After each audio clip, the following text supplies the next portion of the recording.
بسم اللہ الرحمن الرحیم۔ اللہ تبارک و تعالی کا ارشاد گرامی ہے، یا ایہا النبی قل لازواجک و بناتک و نساء المؤمنین یدنین علیہن من جلابیبہن۔ اے نبی، اے غیب کی خبر دینے والے، آپ اپنی ازواج مطہرات اور اپنی صاحبزادیوں اور مومن عورتوں سے فرما دیں کہ وہ اپنے اوپر بڑی چادریں لے لیا کریں۔ اس آیت مقدسہ میں اللہ تبارک و تعالی نے ہمارے آقا کریم صلی اللہ علیہ وسلم کو یہ حکم دیا کہ اپنی ازواج مطہرات کو بھی اور اپنی صاحبزادیوں کو بھی اور مومن عورتوں کو بھی پردے کا فرما دیں کہ جب بھی وہ اپنے گھر سے باہر تشریف لے جائیں یا کسی ضرورت کے لیے کوئی غیر محرم آ جائے تو اس صورت میں ان کو پردہ کرنا چاہیے، حتیٰ کہ اگر کسی بھی ام المؤمنین سے کسی غیر محرم آدمی کو کچھ لینا ہو تو اس وقت بھی امہات المؤمنین کو اللہ کی طرف سے حکم ہے کہ وہ پردے میں ہی رہ کر دیں، اور لینے والوں کے لیے بھی حکم ہے کہ وہ پردے ہی کے اندر رہ کے لیں، جیسا کہ اللہ پاک نے ارشاد فرمایا، وَإِذَا سَأَلْتُمُوهُنَّ مَتَاعًا فَاسْأَلُوهُنَّ مِنْ وَرَاءِ حِجَابٍ۔ جب تم ازواج مطہرات سے کچھ لو تو پردے کے پیچھے جو ہے وہ لیا کرو۔ تو معلوم ہوا کہ امہات المؤمنین جو مومنوں کی مائیں ہیں، ان سے کچھ لینا ہو تو دوسرے لوگوں کو حکم ہے کہ وہ پردے کے پیچھے جو ہے وہ لیا کریں، اور آمنے سامنے ہو کے کچھ لینے دینے کی اللہ پاک کی طرف سے اجازت نہیں ہے۔ سبحان اللہ۔ جب امہات المؤمنین جن کے بارے میں اللہ تعالیٰ نے ارشاد فرمایا، یا نساء النبی لستن کاحد من النساء، اے نبی کی بیویوں تم عام عورتوں میں سے کسی کی طرح نہیں ہو۔ کس صورت میں؟ نیکی کے لحاظ سے بھی، پاک دامنی کے لحاظ سے بھی، ہر طرح سے، بلکہ اللہ پاک نے سورۃ احزاب کے اندر ارشاد فرمایا، وَتَعْمَلْ صَالِحًا نُؤْتِهَا أَجْرَهَا مَرَّتَيْن، کہ جو ازواج مطہرات میں سے نیک عمل کرے ہم اسے دگنا ثواب عطا فرمائیں گے۔ تو جب ازواج مطہرات جو ایک نیکی کریں، عام عورتوں کی بنسبت انہیں دگنا ثواب دیا جاتا ہے، اور اس طرح یہ عام عورتوں کی بھی طرح نہیں ہیں، تو جب اتنی پاک دامن اور زیادہ ثواب حاصل کرنے والی اور عام عورتوں کی بھی طرح نہیں ہیں اور مومنوں کی مائیں ہیں روحانی، تو جب ان کے لیے حکم ہے کہ وہ پردہ کیا کریں اور کسی کو کچھ دینا چاہیں تو وہ بھی پردے کی حالت میں دیں، اور کسی غیر محرم کو کچھ ان سے لینا ہو تو وہ بھی پردے کی حالت میں ہی چیز لیں، تو عام عورتوں کے لیے کتنا یہ سخت حکم ہوگا اور اس پر عام عورتوں کو عمل کرنا کتنا ضروری ہے۔ تو اس لیے کوشش کی جائے کہ آہستہ آہستہ عورتیں جو ہیں بے پردگی کا شکار ہو رہی ہیں، بلکہ بعض خواتین تو یہاں تک کہہ دیتی ہیں اگر ہم اوپر سے چادر لیں یا برقع لیں تو اس صورت میں ہمارا سانس بند ہونا شروع ہو جاتا ہے۔ اگر ایسی ہی صورت ہو تو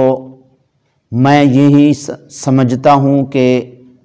ان کے لیے بدبختی کے علاوہ کچھ نہیں ہے کہ جن کو اللہ رسول کا حکم سنایا جائے یا وہ اللہ رسول کا حکم پڑھیں، اس کے بعد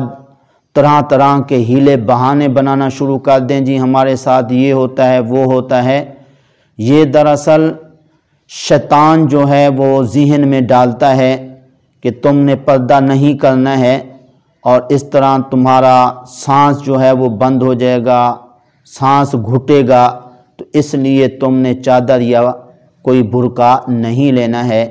اس لیے شیطان کے پھندے میں آ کر ایسی باتیں نہیں کرنی چاہیے۔ اللہ رسول کا جو حکم ہے پردے کا تو اس کو ملحوظ خاطر رکھنا چاہیے۔ بعض اوقات عورتیں سمجھتی ہیں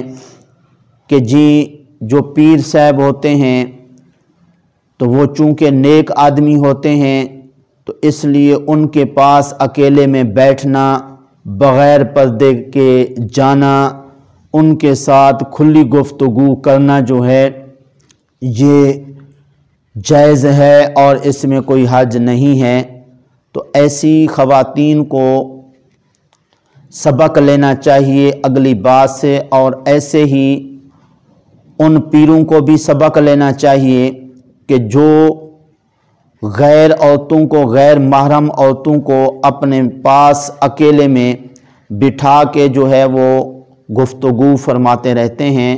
یہاں تک کہ بعض پیران کرام بیعت کے وقت بھی عورتوں کا ہاتھ پکڑ کے بیعت کرتے ہیں۔ ایسے لوگوں کو آقا کریم صلی اللہ علیہ وسلم کے اس عمل سے سبق لینا چاہیے کہ حضرت عائشہ رضی اللہ عنہا فرماتی ہیں آقا کریم صلی اللہ علیہ وسلم کا کسی غیر محرم عورت کے ہاتھ سے ہاتھ نہیں لگا۔ جی تو جب ہمارے آقا کریم صلی اللہ علیہ وسلم جو اللہ کی طرف سے شریعت اور دین لے کے آئے ہیں، ان کا اگر ہاتھ کسی غیر محرم عورت کو نہیں لگا تو آج کل کے پیران کرام آقا کریم صلی اللہ علیہ وسلم سے کوئی بڑھ کر بزرگ نہیں ہیں۔ تو اس لیے پیروں کو بھی آج کے اس درس سے سبق لینا چاہیے، اور خواتین جو یہ ذہن میں رکھتی ہیں کہ یہ بڑے بزرگ ہوتے ہیں ان کو بھی اس سے سبق لینا چاہیے۔ بلکہ آقا کریم صلی اللہ علیہ وسلم کا یہ فرمان بھی ذہن نشین فرما لیجئے۔ آقا کریم صلی اللہ علیہ وسلم نے ارشاد فرمایا کہ جب کوئی آدمی غیر محرم عورت کے ساتھ علیحدگی میں اکیلے میں بیٹھتا ہے تو ان کے ساتھ تیسرا شیطان ہوتا ہے۔ تو اس لیے جب غیر محرم مرد اور غیر محرم عورت یہ دو لوگ اکیلے میں نہیں بیٹھ سکتے جب تک تیسرا ساتھ آدمی نہ ہو، کیونکہ اگر تیسرا آدمی کوئی نہیں ہوگا تو ساتھ شیطان ہوگا، اور ظاہر ہے کہ شیطان انسان کا کھلا دشمن ہے، اس نے ذہن کے اندر، دل کے اندر کیا کیا وسوسے ڈالنے ہیں یہ ہر بندہ سمجھتا ہے۔ اور بعض اوقات پیران کرام بھی یہی فرماتے ہیں کوئی بات نہیں ہے جی خواتین میں سے کوئی اگر اپنے پیر کے ساتھ بیٹھ جائے، یا عام لوگ بلکہ یہی سمجھتے ہیں، ایسے لوگوں کو یہ فرمان ضرور سن لینا چاہیے کہ آقا کریم صلی اللہ علیہ وسلم نے کہاں تک جو ہے اجازت دی ہے جی غیر محرم مرد اور عورت کو کٹھے بیٹھنے کی، یا غیر محرم مرد کو غیر محرم عورت کو دیکھنے کی، اور غیر محرم عورت کو غیر محرم مرد کو دیکھنے کی کہاں تک اجازت ہے۔ آئیے ذرا توجہ سے سماعت فرمائیے۔ آقا کریم صلی اللہ علیہ وسلم کے پاس ترمذی، ابو داود وغیرہ میں ہے کہ ایک صحابی رسول حضرت عبداللہ بن ام مکتوم آئے، اور اس وقت حضرت ام سلمہ اور حضرت میمونہ رضی اللہ عنہما حضور کے پاس تشریف فرما تھیں۔ آپ صلی اللہ علیہ وسلم نے ان کو فرمایا کہ آپ پردے میں چلی جاؤ۔ انہوں نے عرض کی آقا یہ نبینہ ہے تو یہ تو دیکھ نہیں سکتا ہے۔ آقا کریم صلی اللہ علیہ وسلم نے فرمایا کیا تم بھی نبینی ہو اور کیا تم دیکھ نہیں سکتی ہو؟ اگر وہ نبینہ ہے تو تم تو نبینی نہیں ہو، اس لیے تمہیں پردے میں چلے جانا چاہیے اور تم چلی جاؤ۔ تو اس لیے آقا کریم صلی اللہ علیہ وسلم کے اس فرمان سے اور ازواج مطہرات میں سے جو دو حضور کے پاس بیٹھی ہوئی تھیں، اور ان کو آقا کریم صلی اللہ علیہ وسلم نے نبینے کے آنے پر فرمایا تم پردے میں چلی جاؤ۔ تو جب نبینہ کے آنے پر خواتین کو پردے کا حضور نے حکم دیا، اور وہ بھی ازواج مطہرات کو کہ جو عام عورتوں کی طرح نہیں ہیں، تو اب عام عورت کے لیے اس سے کتنا بڑا سبق ہے اور کتنی اس کے لیے اہمیت ہے پردہ کرنے کی۔ لہٰذا آج کے درس سے یہ ہمیں سبق ملا کہ کسی غیر محرم مرد کو غیر محرم عورت کے ساتھ اکیلے میں نہیں بیٹھنا چاہیے، اور اسی طرح خواتین کو خود بخود جو ہے پردے کا اہتمام کرنا چاہیے، چاہے وہ پیر ہو چاہے وہ استاد ہو، تو جتنا بھی بڑے سے بڑا بزرگ ہو، شرعی حکم یہی ہے کہ غیر محرم مرد سے غیر محرم عورت پردہ کرے اور اس طرح اکیلے میں نہ بیٹھے، اور اسی طرح پیران کرام بیعت کے وقت بھی کسی غیر محرم عورت کا ہاتھ اپنے ہاتھ میں نہ لیں۔ دعا ہے اللہ تعالیٰ کی پاک بارگاہ میں جو کچھ کہا صحیح عمل کی توفیق عطا فرمائے۔